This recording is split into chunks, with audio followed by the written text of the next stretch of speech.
Oh boy, I guess it's time for more Toucher and Hardy on 98.5 The Sports Hub. I grew up in Scituate from 96 till 2016. You made me and like an entire generation of kids feel like winners because of your team. So thank you, first of all. That was the kind of grilling Bill Belichick got on Part of My Take. Barstool, very successful podcast. A lot of great guests. They're very successful, as I said, but they had Bill Belichick on. And Ryan listened to the whole thing, and they didn't ask one question about Jordon Hudson. But they did get a guy to stand up and say that Bill Belichick made him feel like a winner. Yeah. Which is actually, non-sarcastically, kind of sad that what was missing in your life, that it took the coach of the local professional football team to give you the feeling of self-worth. Somebody who went out there and coached a team that won a bunch of games to show you what winning was. See, I thought it was this ethereal concept that, you really couldn't, grasp. But you see, their win-loss record was so great. I get it now. He needed a male figure in his life. Ryan just informed me that gentleman who provided that quote was one of the gentlemen that chained himself to the league headquarters in protest. Oh, yeah. Okay. That's right. So Which, in retrospect, but in retrospect, that was an incredible PR move. Oh, yeah. I mean, just timeline-wise, Barstool was still, Portnoy had just, when that happened, I think Portnoy had just stopped doing the morning show at WEEI. Remember, he was a part of that morning show for a while. Yeah. And I think they fired him. Yes, which he was ruined him. Too edgy for them. Too edgy. Yeah, well, yeah. And too young and had a chance of making them popular again. Right. That was too much for them to take. Yes. But, because I remember that happening, and then all of a sudden now, he's a media tycoon. Dave Portnoy is an incredible marketer and businessman. There's no doubt about it. And Part of My Take is a very, very popular show, and I'm told a very, very good show, and I'm not doubting that. I just am a little annoyed that they didn't ask him about Jordon Hudson, and a little surprised because I don't know why you would agree to do an interview with someone who's most well known for dating Jordon Hudson than anything else. Their explanation of apparently that they gave on the podcast, he's been their top guest, on the wish list for years, that they always wanted to get Belichick on, and they didn't bother asking about it because they knew he wouldn't answer the question. Bill needed this interview more than they needed him. I feel the same way about that, John. For that podcast and for them to have Belichick on, it's how is that going to help them? Yeah, because he's not going to. Bill needs to maintain some connection to the youth who he knows listen to this podcast. He absolutely needed to do this interview. Why should he set terms? Well, he didn't. He doesn't even need it, but you could argue, certainly, it's not even an argument that it's going to do more for him than it's going to do for them. And also, I'm clouded by this whole thing because I have one question I would ask Bill Belichick. And there's only one answer I want. It's why did Malcolm Butler play in the Super Bowl? Right. I used to say it was two people knew, that Bill Belichick knew and Malcolm Butler knew. Right. I'm not convinced Malcolm Butler knows anymore. He's said enough things and kind of contradictory things to make me think that maybe he doesn't really know. Bill knows. And Bill might be the only one who knows, but it's a very short list of people who know. Bill knows. And if you're not going to answer that, I don't care. That you could have asked him about Jordon Hudson. He's not going to give you any kind of an answer. The only question I can think to ask him about Jordon Hudson is, what the hell is the matter with you? I would just ask, why are you letting her run all these things? Why are you letting her run all your businesses? Yes. There's a million questions. Because it's such an obvious misstep from him. Why are you allowing this, this person to control and in many ways ruin things in your life? Yeah. That would be interesting if you would get an answer, but the only answer I want is about Malcolm Butler. Well, having lived here for 20 years, I can tell you Belichick has spoke extensively about his football career. He's mumbled through a million press conferences, but I've seen him on NFL films. I've seen him in documentaries. He has a book out I know no one's read it, and I don't blame you. It's horrible, I would imagine. I won't read it either. But it's not like I've never heard Belichick talk about, except for the Malcolm Butler thing. I mean, unless he's breaking some kind of crazy-ass football stuff, I've most likely heard all this before. But here are some clips because but they're Jordon Hudson and Malcolm Butler free. Here they're asking him about resigning from the Jets, which I remember where I was. I didn't care because I was like, who the hell is Bill Belichick? Because I was very, astute. But I was with my friend Gil Grambois, who lives in Concord. Hello, Gil. Oh. And we were in some island in Florida, like off the coast. And I remember driving around hearing that and going, what the hell is going on? I was more upset Parcells was leaving. And here we go. Gun to your head. Coffee or the New York Jets? Oh, this is because the one clip that's getting a lot of attention is the fact that he says he hates coffee. Well, that's fun. Yeah, who cares? Okay. You don't care? It humanizes him. He doesn't even like coffee ice cream, Fred, and he likes anything with sugar. But he doesn't even like coffee ice cream. He hates the smell of it. He hates it.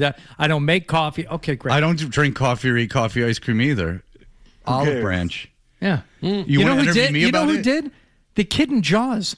After he was sent into shock after the shark attack on the beach, one of Brody's kids, he's in the hospital, and he asked for ice cream, and he wanted coffee-flavored ice cream. Yeah. A little kid. Very strange. Well, when you've been into shock, nothing like amphetamine. Yeah. To really get you over the hump. I guess. So, Gun to your Okay. So this is the follow-up. All right, you don't like coffee, you don't like the Jets, gun to your head. Here's the question. And I like gun to your head questions. Yeah. Gun to your head. Actually, I would like to give John a gun to your head question and have him get it wrong. I'm sorry. I'm thinking of too many of these recently. You weren't here on Friday. I was going crazy on Adam.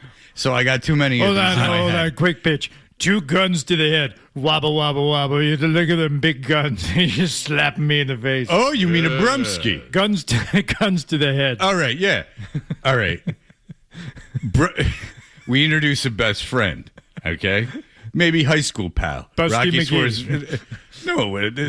Bouncy Betty or something. And Bouncy Betty's Brumsky. And it's alliteration, which plays huge with the college kids. It's awesome. I'm sorry, Jonathan, because you don't react as well as Adam does when they tell him I want to kill him. I see. Just want him dead. You won't have to wait long. See, Adam and I get a kick out of it, but you don't react as well. It's no fun with you. Well, yeah, the juicy tumor. He's been too close to death. Yeah. I'll just stick to saying him to Adam. Thanks. Don't you feel terrible? No. But I wish I'd feel terrible. You don't have a sense of humor. No, I'm kidding. I'm kidding. I'm kidding. I'm kidding. I'm kidding. You know I'm kidding. Stop. gun to your head. Coffee or the New York Jets? No, I'd go to the Jets. Oh, wow. Yeah, you wanted to go to the Jets, remember? Yeah. Called the Jets. I can't. You hurt my feelings. Please give me a job. Well, you love Belichick now? He called the Jets. I don't care. He called the Jets. He did. That's amazing. All right. Oh, boy. These are good guys. Oh, and they boy. are more successful than me, and I don't want to make fun boy. of them. But I guess he really is someone they really, really wanted. I don't know how far this is into the podcast either, because at some point, don't you get over the fact that you're in the room with, one of your heroes? It's like, going to a show with a comedian or a musician you really like. They get a pass. You're going to laugh and love everything they do for the first 10 minutes because you're just excited to be in the room with them. But after a while, that wears off. Well, Ryan says this is early on. Well, so okay. maybe- Big All right. Cat, Yeah. though, is a Chicago Bears fan because I had read that was very controversial because he was not from Chicago. I don't know why that matters, but I know he's a Bears fan. Maybe the other guy's a Patriot fan. No, I'd go to the Jets. Oh, wow. That's a man who eats coffee. Yeah. Remember, undefeated, unscored on, head coach of the New York Jets twice. Yep. Never lost a game, never gave up a point. That's a great point. What a great line. No, he's used it before. Oh. Yeah, he's used that line before, and maybe Jordan wrote that for him. He's got it in a book of quips, and this is him. Like, remember, I never gave a point. This is Bill having fun. Yeah, this is Deus at a roast Bill. Did you ever think like maybe I should have grabbed like an envelope or like a half torn sheet of paper to write my resignation letter on? Yeah, in retrospect, I don't think that was the greatest choice. Yeah, I don't know. It got the message across. I think. Certainly did. Yeah, it did in a very I don't know. By the book. Jesus. It wasn't the classiest thing I've ever done. I'll say that. Yeah. Mm-hmm. Yeah, I wanted a lot of class. Bill synonymous with class. But I mean, I wasn't in a mood. I was in a mood at that time. yeah, yeah. I mean, I'd say it probably worked out for you though. Well, I mean, I had worked for Modell, and the two trains that were coming down the tracks were Dolan and Woody Johnson. And I just felt like don't feel comfortable working for whichever one of those guys ends up with the team. Nothing personal. I just, I'd had a bad experience, and I was either I'm going to work for a good owner or an owner that I felt comfortable with, shared a vision with, or I'm not working for that. Well, smart. He's absolutely right, by the way, about Dolan and Woody Johnson. And that was a subtle, pat on the back to Robert Kraft at the same time. How about that? It was. So he just some insight there. And there's no doubt that Dolan's a terrible owner and Woody Johnson's a terrible owner. I would like to think Dolan's a little worse because he's a psychopath. Yeah, I'll go with that. I think Dolan, Woody Johnson is a fully functional individual. Well, he's not. I don't. To my knowledge, he's not. Because you know how they're using imaging software an AI to get people out of Knicks games, facial recognition. Yeah, yes. I think at a Jets game you just can go, "Hey Ted, get out of here." Yeah. There's enough. By the end of the season, it's kind of you can just walk up to people and you're like. The guy in that side of the stadium, and they go, "Okay, we'll go get him." There's the fellow in the upper deck. Yeah, that was weird. When he was up there, I knew something was weird because he's the only guy up there. Yeah. Let's get him out of there. Which guy? The guy. Yeah, the guy. The guy. What section? The guy. When the Brady Four got locked up, did somebody come and tell you, hey? Okay, this is from when Portnoy and yes. those guys got locked up in front of the commissioner's office during Deflategate, which was a brilliant PR move by Barstool.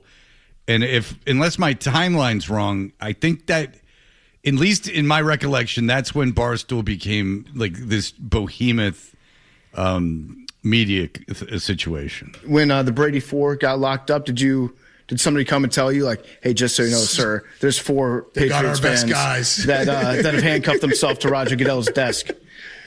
Yeah, so was that when Portnoy got? Yeah. He was with them. He was in jail. Oh no, Dave got dragged out of the Super Bowl. Super Bowl, yeah. But before that, he and Dave and Gaz and Feidelberg went to the league office and were protesting, and they went to jail for a night. Right. Yeah. Right. I mean, I do remember that, but I mean, it wasn't, kind of like Portnoy getting dragged out. I was like, because the video, that's hysterical. Oh yeah, I mean, skinny jeans. He videoed the whole thing, right? I mean, that's hysterical. The dead legs. Yeah, the dead legs. I mean, yes. Dead legs, skinny jeans. But I mean, I didn't really get to engage or follow up on it. I mean, I'm sorry. I do appreciate the support. Yeah, of course. No. And then, when Matt Patricia wore the T-shirt with Goodell, that was another one that's I don't know if this is really going to, ingratiate us to the office. But it's a good T-shirt. We sold a lot of them. I'm sure it did. Yeah, there's no doubt. Yeah, it was good for Barstool. And remember what I said, Jonathan, when he came off the plane with that Goodell shirt on. That was a first guess. I have to give you credit on that one. I said the day after. I said this proves that Patricia's an idiot. Yeah, that Patricia is an idiot. And then he went to coach the Lions immediately after that. Yeah, and now he's been swimming in success. Wait, he's defensive coordinator at Ohio State. Yep, that's the dream. That was the dream. That was his dream at the time, coming off the plane with that Goodell shirt on, was to be the defensive coordinator at Ohio State. That was his lifetime goal. I knew that was that just proved how incredibly stupid he was. All right. Is it worth playing the Matt Light thing, or should I just bag it? All right, very good. It's too long. Matt Light pulled a prank where apparently it was Dante Scarnecchia was always at the stadium, and he put a bunch of garbage in the back of Scarnecchia's truck so the seagulls would flock on it and poop all over it. And that was Matt Light being a jester. Well, we get offered Matt Light every other day, so I mean, if you ever feel like you want to ask him about it, go ahead. Matt Light, still interested. Yeah, got a lot of events going on, so you could talk to him if you want. Adam could make that happen. Believe me. I can't. He big timed me twice at BCN, so I don't think he's interested in talking to me. I don't know why. BCN though. Yeah, I was a long time ago. I don't know. I get emails from his people all the time. Yeah. I've just asked him everything I've ever wanted to ask him. There's nothing more to ask him. Yeah, I got nothing more from Matt Light. All right. Well, very good. Bill Belichick on Sean Hannity and Part of My Take. Part of My Take. PM. Part of My Take and Sean Hannity, so he's a good guy. And Stephen A. Smith. As we continue with this, Stephen A. Smith is getting into it with Jaylen Brown. We heard Jaylen Brown. I can play that again for you. And then we can hear Stephen A. Smith's rebuttal yesterday as this feud gets going. We will have that for you in just a moment. Hey, listen, if you've got to go, we understand, but make sure you bring the Sports Hub app with you so you can hear more of Toucher and Hardy. That's what I want on my tombstone. On the Sports Hub. Jaylen Brown has been streaming the day away. We talked to Gary Washburn about it last hour, but I'll just play a little bit of this. This is Jaylen Brown from the other day, and he gets to talking about Stephen A. Smith. Let's get into the good stuff. This is where all the clickbaiters is ready to clip. Let's get into the good stuff. Last week, I had an exchange online with Stephen A., where he was vocal about what he thought I needed to do, and he also said some other things. So, Jason Tatum hasn't appeared on Jaylen Brown's program. Okay. You know where Jason Tatum was? Right here on First Take. Let's pause right there. What type of journalism is this? Jason Tatum hasn't been on my stream, and this is what we're talking about on First Take. What if JT just don't like being somewhere in an uncontrolled environment? People use the term clown. It synchronizes with someone like Stephen A. Smith, because this is what you're using your platform for. What are you talking about? You're saying it's the year that Jason Tatum was down with an Achilles tear is your favorite year? The year that Jason Tatum had to sit out. Can y'all hear it? All right, and then it breaks down, and they have to talk about if they can hear it for 5 minutes. So suffice it to say, he's not happy with Stephen A. Smith. He said Stephen A. Smith, and look, the idea that Tatum didn't do his live stream and that being an issue is a little far-fetched, in my opinion. But then he goes, like, Stephen A. Smith never had to, like, work for anything. And you're like, what are you talking about? Guy's like, the most successful sports commentator in the world. They fired him. ESPN fired him. He delved into national sports talk radio. Remember, we had him on after he did a show in the studio next to ours. And then he fought his way back onto ESPN. They realized he was too valuable, and now he is their number one guy. Yeah, you don't become gold. I mean, it wasn't like nepotism. It's not like Stephen A. Smith is from a long line of, international broadcasters. That was a little ridiculous. As if he didn't do it in a team setting involving sports. Like, it's look, you can say he doesn't know anything about basketball, and I know far more because I played in the NBA. Fair enough. But you can't say someone didn't struggle for their career because they didn't play in a basketball team. I mean, now you're just insinuating. And what did I use yesterday, Hardy? That really grounded me with the people. I used an example. I know it. I'm asking you if you remember. Because remember, John, I gave a very good example. I'm trying to remember the example. I don't remember it either. All right, here it is. Did it end with somehow all women are champions? Did it end with a phrase like that? Your words, not mine. But yeah, that's kind of the sentiment. It's about how about a lady. I knew it. There you go. About a lady who is raising 3 kids. The dad is taken off, and she's working all day and trying to get a degree at night. Yeah. Yeah. She's not hustling just because she's not on a basketball team, and then everyone went, whoa. Yeah. All the emails poured in after that. They're like, Jaylen doesn't understand people like Fred does, and that's what I was going for there. I saw somebody on Instagram just, put that, and then their commentary below was an arrow pointing up, and it said, this. Yeah. Didn't have Fred speaking the truth on my bingo card. Maybe you get that from like whoever Gloria Steinem is now. That would be nice. All right. So anyway, here's what Stephen A. Smith had to say about Jaylen Brown going after him. We had all made the point yesterday that Jaylen Brown, by saying that about Stephen A. Smith, is not exactly bad for Stephen A. Smith. Yeah. This is what he does for a living. Thank you for validating 10 me. less minutes of the show I have to prepare for. Yeah, and you're validating me as someone who's very important in the NBA. What I say gets a reaction from the players. So therefore, you're proving my importance. So, and again, I think Hardy said this is like, oh no, you're complaining about something I can't get in trouble for. Right. Like Stephen A. Smith didn't say anything controversial that he can get in trouble for. You're just drawing attention to my show and the hot takes I have on my show. Good, thank you. And validating that what I have to say resonates through the NBA. Now, LeBron tried to get him fired, you'll recall. Stephen A. Smith has talked about that. All right, here we go. Jaylen Brown, be careful what you wish for. You really want me to start reporting on that level? You understand? Locker room? How the organization might think about you? How the city may feel about you? How Jason Tatum may or may not have feel about you? Sneaker deals, endorsement deals, the list goes on and on. The season is over, bro. You on Twitch trying to do what I do. It's a very good point. Ooh. He's doing it for free. Ow. Yeah, I mean, that's a very good point. He's on Twitch, doing it for free, and Stephen A. Smith is making tens of millions of dollars. That's an excellent point. And talking about me needing to step away, it makes no sense. I'm not being disrespectful.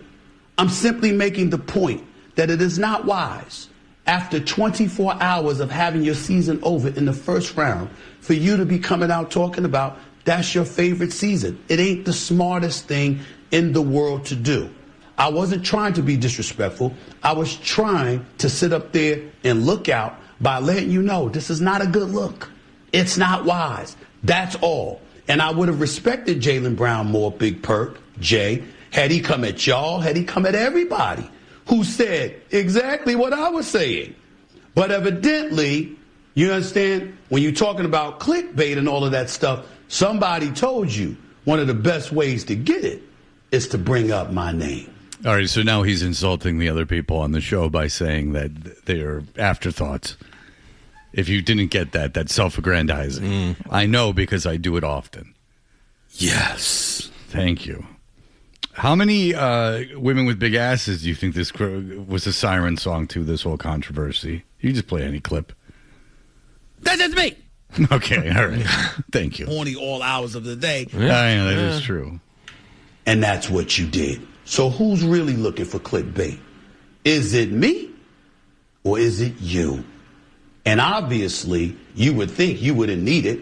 $304 million, NBA player. You don't need it.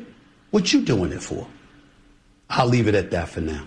Yeah, I don't really understand why he feels the need to go on to Twitch and speak, because, again, for the 100th time, he could be saying all kinds of wonderful things that could save the world, but I'm not going to hear him because I don't watch the Twitch stream. I just hear what people clip out of it and react to that. I mean, everything that surrounds it could be wonderful, but that's part of the problem with live streaming, is that people are only going to cherry pick the stuff that is controversial.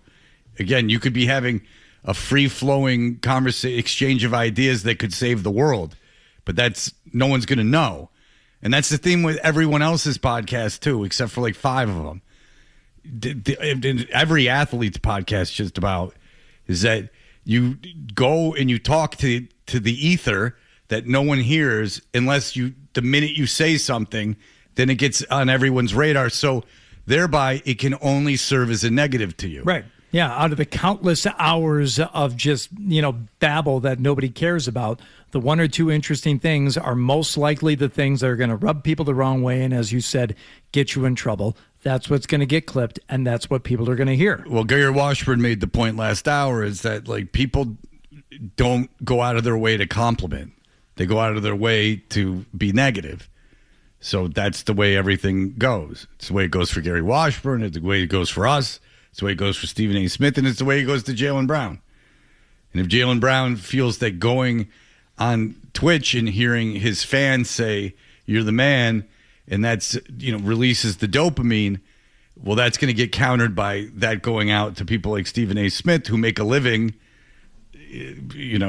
talking about you. And then when they talk about you negatively and you get mad about that, he wins and you lose.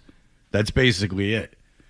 All right. And if you were wondering when you referenced Perkins talking about Jaylen Brown, this is Perkins speaking on Jaylen Brown. Jay, can you read this text message real quick? I didn't even have this number saved. Sure. But read that text. Former Celtic here. Keep speaking the facts. Pound emoji. Much respect. Okay, cool. So he was texting me that because of what I just said. We had a conversation about Jaylen Brown. Then I get another text that said, "Hey, JB tripping." Another text from a former player that played with the Celtics. JB, lack of accountability. JB, guess what? It's a lot of people in the organization. It's a lot of former players, legends, that don't agree with you, bro. Well, the first one from a number that he didn't know. Marcus Smart. Well, that holds a lot of weight. Like, hey, can you read this? It's from a number I don't know. It could be anything. What if it's like the apprentice electrician that helped on your house? The guy who set up his throne in his living room. Yeah, exactly. That guy. An ex-player. I mean, what if it, like Chucky Nevitz talking about what's going on with Cade Cunningham? I don't really care. I heard Perk this morning talking about Victor Wembanyama and what he did to the Spurs last night.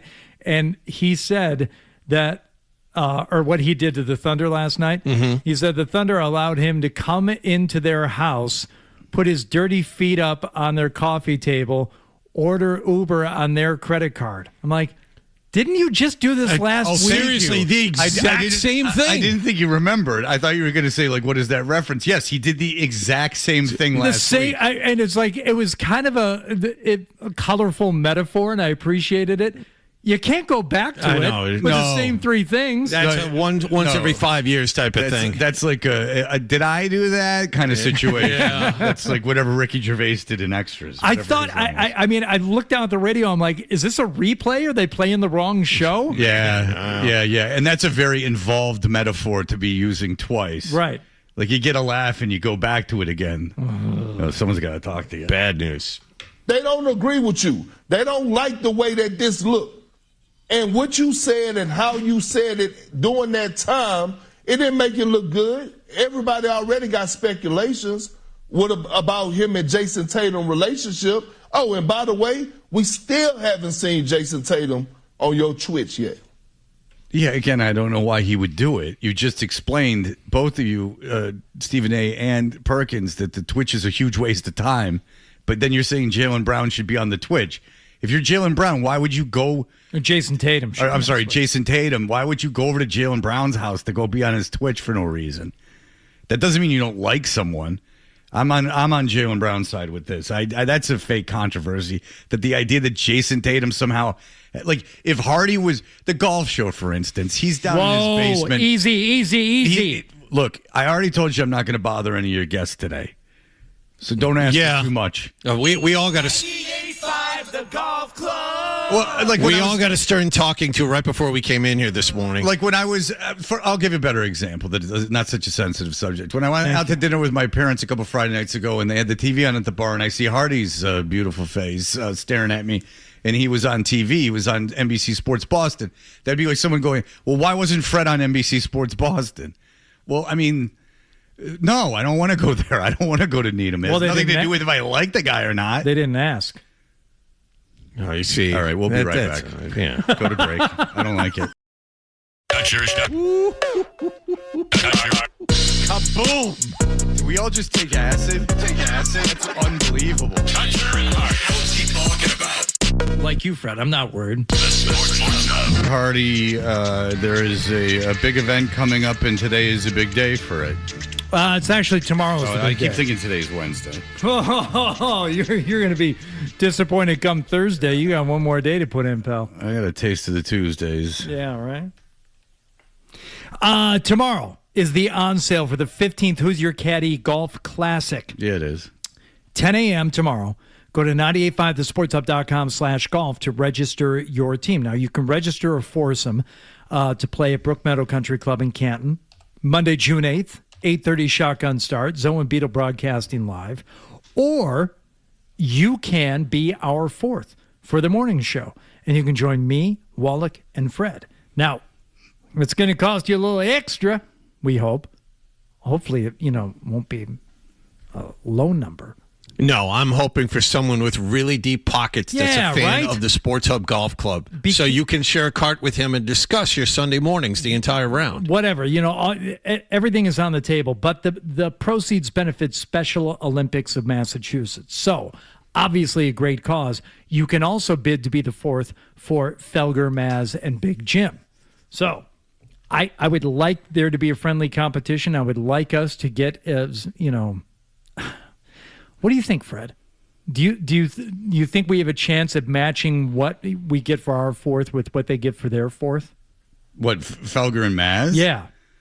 I would just assume, unless one of Felger's Kennedy friends or something steps in and starts swinging it around. He hangs out in those circles, man. That's right. We're operating at a disadvantage. You notice that's true. The charity that Felger triumphs in the December is the Christmas charity run by one of the Kennedys, which he always has bowed at the